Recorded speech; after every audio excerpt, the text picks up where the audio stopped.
There we go. We are live on a Friday, July 3rd. How you doing? My name is Harold Branch, better known as HB, depending on the area of my life in which you know me. All kind of nicknames. And so it's a pleasure to be here with you all on a Friday as we move into the July 4th weekend, holiday weekend officially. And many of us are moving into that with a lot of mixed feelings. Luckily we got Juneteenth that we just got done with, or what have you. So it is a pleasure to be here with you all every evening, Monday through Friday, to just touch base, to help you decompress. I'm getting great responses and support and encouragement. A lot of people, one of my best responses I got today, and I'm not sure if Dr. Angela got a chance to see it. I think I tagged her in it. But a phenomenal queen said that she slept better last night because of us. And it's those moments, you know, we got people saying that they really look forward to this, that they need this, you know, few hundred people, couple hundred, sometimes few hundred, which is pretty cool, are watching the videos on a nightly basis. So we're really excited and we're very grateful. This is called Nightly Decompression. And we're just trying to help you decompress from an intense day, intense existence. So many of us have been stressed and stretched for so long. Some of us think that stress is just normal. It's just a fact of life, and it doesn't have to be. Drama doesn't have to be a part of your life. Consistent, persistent pain does not have to be a part of your life. Feeling used or abused does not have to be a part of your life. There's so many things that people live with that you really don't have to. And unless someone tells you, I don't know about you, but I have often needed someone to give me permission to let things go. I need somebody to say it's okay to not do it. It's okay to focus on myself a little bit. It's okay to be a little selfish. Which actually allows us to give more at the end of the day anyway, right? And so that's why we're here, just to help move that journey along, push you forward, nudge you. It's only 15 minutes or so. So being able to nudge you just slightly towards your better self. That's all we're trying to do, because we're going to need you in this journey. And we're in a very intense time as a nation, where we have an opportunity to make phenomenal things happen. But we need your help to do it. We need your guidance to do it. We need your support to do it. And we need you to be in the journey with us long term. So I see we got almost 26 people there. How you doing, everybody? How's your Friday going? Good to see you all. Good to have you on, of course. So don't be shy. You can please comment in here. What I've learned is Dr. Angela and I may be having our conversation, but there are conversations that happen in the chat about what we're talking about. And that information is just as powerful, just as valid, just as supportive. Chris, what's going on, brother? Good to see you, young brother. Absolutely. And so be sure to chime in, check that out. You still got time to send the link, forward it to individuals so that they can get on with us as well. Janelle, what's going on? Always good to see you. So with that being said, allow me to bring on my phenomenal, amazing co-host, my psychologist here, licensed in the state of Arizona, who works with our military. Please know what true military support looks like. And this is that. This is not just talk. This is not support the troops. This is out there doing the thing, getting it done, and moving it forward. Steve Bacon, what's up going on, family? So she's amazing in doing that. She's a veteran herself, and she also works with active duty, which is absolutely phenomenal. And we're proud of her. We love her. Spirit is just beautiful, just an amazing person. We'll bring on Dr. Angela Kenzslowe. Cuzzo, what's up, baby? I'm glad you're checking us out. Hey, Angela. I thought you were talking to me when you said Cuzzo. I was like, how did I go from sister to Cuzzo? But okay. I was like, hey. I'm talking to Brian. What's up, Bob? Peace and love. right? Ah, So good to see you. nice to see you as well. As always. I believe, is this the end of our 4th week? This is a month. This is 1 month. Wow, today has Yeah. been Yeah. Yeah. wow. Yeah. Wow. Does it feel like a month to you? Does it feel like we've done this for 4 weeks? It does, but it does in a good way, meaning that we started off and I think we were more solemn. And now I think we're really into a groove of giving out good tips and tools for people to be able to use. Continue to breathe. And maybe next week we can do something where we focus more on breathing. Okay. But I think the energy makes it seem like it hasn't been a long 4 weeks. That's what's up. That's what's up. I think you may be right. It literally feels like a few days to me. I'm having trouble believing this has been going on for more than 1 week. So I'm honored. I'm honored. I also have selective memory. Well, there you go. I think that's why I've been able to smile for so long in life. You know what I mean? Yeah. They'd be like, this happened. I'd be like, I totally forgot. Really? Tell me about it, right? Well, if you got really good sleep, then no, I'm just kidding. Exactly. I know, right? So we had a great week this week. We got a chance to talk about multiple things. So let's kind of go do a little overview of the week. Okay. And first and foremost, on Monday, we got to start our week with talking about nutrition. Yes. And that was kind of a 2-part thing. We talked about what we should be putting on our body, what it's a smart thing to avoid or not overindulge in, from alcohol to other, substances that kind of help us run away from the thing, staying away from preservatives, eating more vegetables, getting more color in your food. But you say again? Less meat. Less meat, right? Meat doesn't have to be the main thing all the time. It's really okay. A meal without meat is still a meal. Yep, with protein. You can get protein else. Yeah. Get your protein, right? And so that was great. But it was another side of that conversation that also increases health as far as I'm concerned, which is the joy of cooking for some of us.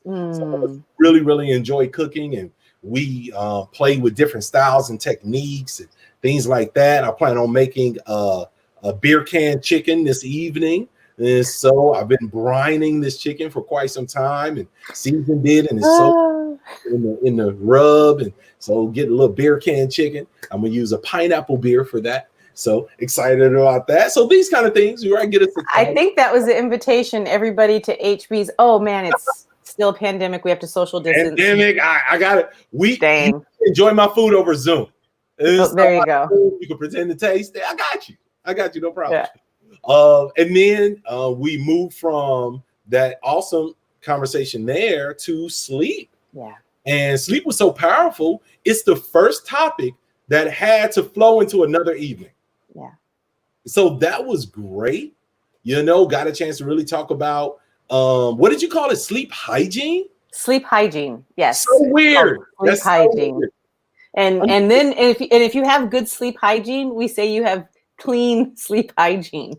Oh my God. So if you do all those things, sleep and sex, only, in the bed, the only things that happen in the bed, sleep and sex, making sure the room is dark, making sure you have, blindfolds or blackouts. It's very quiet. It's cool. No TV, no electronics. That's clean sleep hygiene.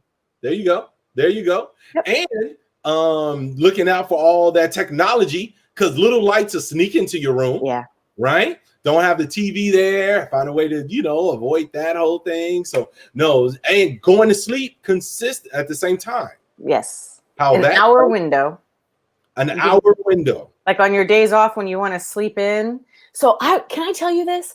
So it was so funny because this morning, so I slept with the sleep mask on my eyes. So I was like, and the light comes up, which is typically it's before 5 o'clock now here in Arizona when the light. Eyeballs, right? Yeah. So I had on my sleep mask, and I started waking up, and I was like, no, I'm gonna sleep in. And so finally I was like, I know it's probably like 8:30. It was 6:01. I do that all the time. Is that a getting older thing? No, it's because I have good sleep hygiene, and I typically go to bed and wake up around the same time. So I cannot stand waking up to an alarm clock. Like I absolutely cannot stand it. Like I absolutely cannot stand it. It feels unhealthy somehow to be awakened to like a really aggressive sound. Yeah. So I do use my alarms at times, especially if I have to wake before 6. Okay. But my body's pretty much trained now where I'm waking up before my alarm. I wake up typically around 5. So I guess I did sleep in that hour that you can sleep in for good hygiene. But my body is used to it. And that's the great thing, is that when you have a consistent bedtime and a consistent wake up time, even on days that you're off, your health, your energy, everything still kind of goes.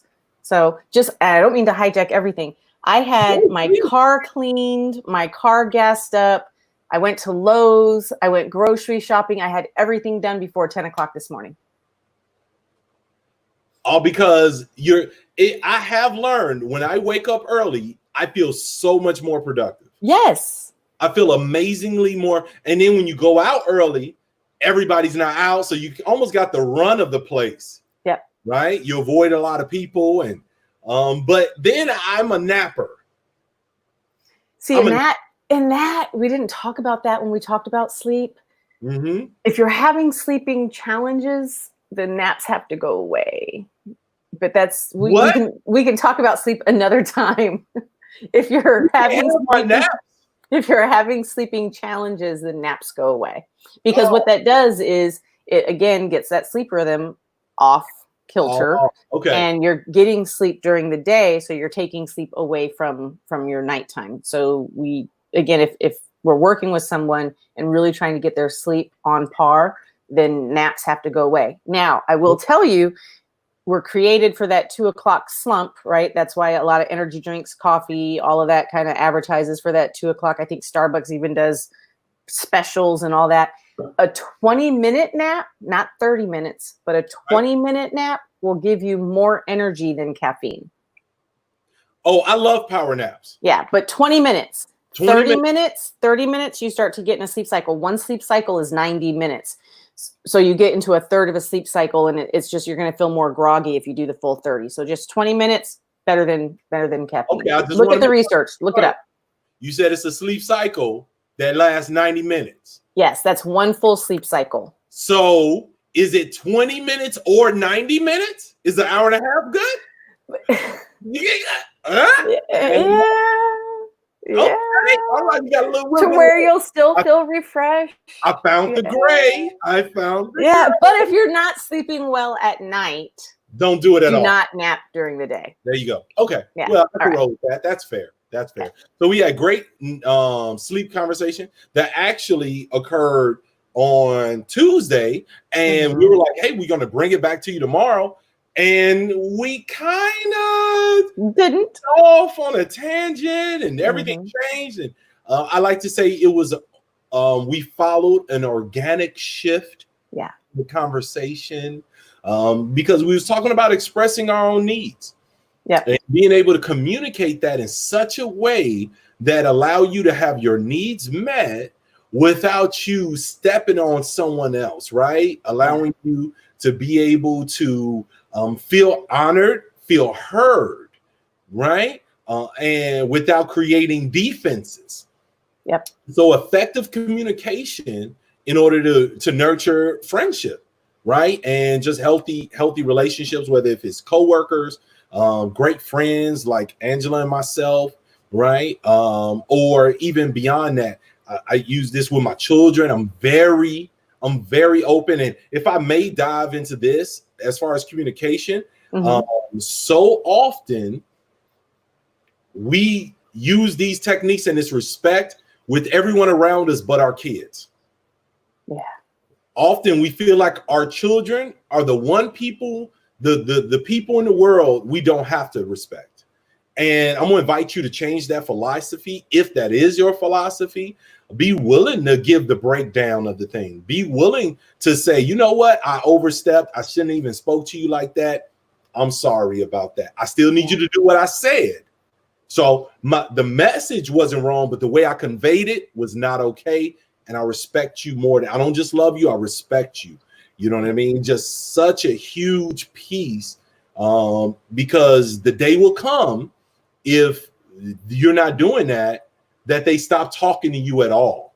Yeah, and that was a growth opportunity for me as a parent. My son is an adult with his own family at this point, and I really wish it was a lesson that I had known or skills and tools that I had raising him. I was going off of, what we're told, children are seen and not heard, and because I do what I say because I said it and I'm the mom, and and I was doing trial and error. And I truly believe if I had had these skills then, if I had someone like you, HB, saying, hey, I invite you to really listen to your children and provide them respect as being human beings, not just little yous, things would have gotten much better. Now he's forgiven me.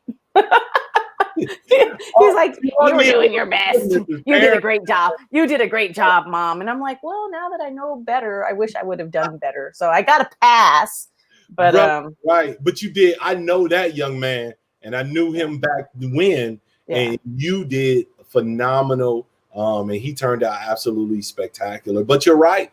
That respect thing is huge. Here's something that'll help you respect your kids. Don't measure them based off of your timeline of experience. Yeah. Just because you would have done it differently as a person who's 30, 40, 50, don't judge them based off of that amount of information because they don't have that and they should not be expected to have that. Right. I thought about it when my kid was 5. I was amazed. Like every year of life, I was amazed that, wow, you're only 3 years old. 3 years ago, you didn't know what the sun was. You didn't know what water was. You didn't know how to walk. Like they were figuring it out. And I know people that's been on their job for 3 years and they're still not good at it. So why should I expect you to be on Earth years and be amazing? Be on Earth 10 years and have it figured out. Be on Earth 15 years and already understand your emotions to the point to where you never raise your voice or you never flash or you never have these moments, when as an adult I still have those moments. And sometimes we ask more of our kids than we do ourselves. We may have to do a whole evening. We definitely do, because now things are coming up, and that's the thing that I have grandchildren, and so my granddaughter, her temperament is very, very gentle. My grandson is his temperament is a little bit different. And he's also younger. He's 4 now. And what we work on when he's here at my home, and what works really, really well, and I learned this, and again, a skill and tool I wish I had when I was parenting. I learned this through my process of becoming a psychologist through education. And it's giving children words for how they may be feeling, because they don't have the words. So without the words, I'm throwing a temper tantrum. I'm spazzing out because I have this feeling, but I can't express to you how it is that I'm feeling. So if we say, I know you may be feeling disappointed right now because we can't go get an ice cream. That's okay. You can be disappointed, but what you can't do is stomp your foot and fold your hands and be, but you can be upset. You can be disappointed. Yeah, and so when you get them to use their words, you start seeing those temper tantrums really dissipate. It's actually kind of magical. Yeah, I can't. You know what? We're going to definitely talk about this next week for sure, because this is a passionate topic for me. We may take some time with this. Yeah, I think that'd be great. Before we go, what's something that we've been grateful for this week? We got to stay in a place of gratitude, and fear doesn't coexist with each other, right? You can't appreciate and then have that fear going. And so what's something that you are, like, I'll give you something I'm grateful for first. I ordered the Martin series. I have all of the Martin TV shows, and I watched just like the first few of them, and I forgot how funny Jerome Romy is. All them characters, man, come on. Like, I know it got controversial, but Shanae and just the jokes and the relationship and watching that young black love go back and forth. So fun, so fun. So that's something I'm grateful for this week. What are you grateful for? And type in, everybody, something you're grateful for this week. That way you could attract more of it. Yes. So I think today my thoughts were just kind of all over the place. And literally shower thoughts today. I was thinking about veterans, and I get my health care at the VA, and we're at 616, but so I'll be quick. I get my health care at the VA. Yeah. And typically at the VA, you may see some older veterans who are sitting around, and some you will assume don't have a home to go to during the day. So that started my thinking about, okay, homeless veterans and then homeless people who typically hang out at the Burton Bar Library downtown. And so my thoughts then went to, gosh, we're in this pandemic, and all these places that homeless people tend to find shelter from the heat during the day, those places aren't available. And so I just really sat in gratitude as I was getting out of the shower of, I have a home. Absolutely. I have a home. It's hot out. My AC is on. I was able to turn it down if I get too hot in here, Yeah. So I'm really just grateful for my basic needs being met right now. Thank you for that. And thank you. I mean, I don't say it. I haven't said it. Thank you for your service. Oh, thanks. You know what I mean? Thankful for what you've done for us as a nation, and what you continue to do for those that are willing to commit themselves. There's no politics in our military and the people who serve. I see no politics there. However I feel about administrations, it got nothing to do with you all. So you're honored, and we appreciate you so much. We really, really do. All right, everybody, we're going to get out of here. Remember to breathe, deep breath from the diaphragm. Don't just breathe for you and feel it, but then start breathing for those you love. Imagine them breathing with you. Imagine your outer circles breathing with you. Imagine the nation breathing with you. Imagine nature breathing with you. Imagine different countries all breathing at the same time with you, and you will feel a connection to something so big, so beautiful, so amazing. You will know that you're huge and infinitesimally small at the same time. You are warriors, and you got fight in you. But in addition to knowing how to fight, you have to know how to heal. We appreciate you. We love you much. Have a safe weekend. This weekend, no matter what you do not fall into the trap of going to anywhere with a big group of people. Right. Don't do it. Don't do it. Don't do it. There's parties in the future, and you've been to enough. Don't do it. All right. Don't do it. I just want you to be safe. Don't do it. Yeah, it's not worth it. It is not okay right now. Stay away from big groups. We love you. Peace, love, peace, and head grease, as we used to say. Word. Take care. Continue to put what you're grateful for so you can attract more of it. We see you on Monday. Peace. Bye, everybody.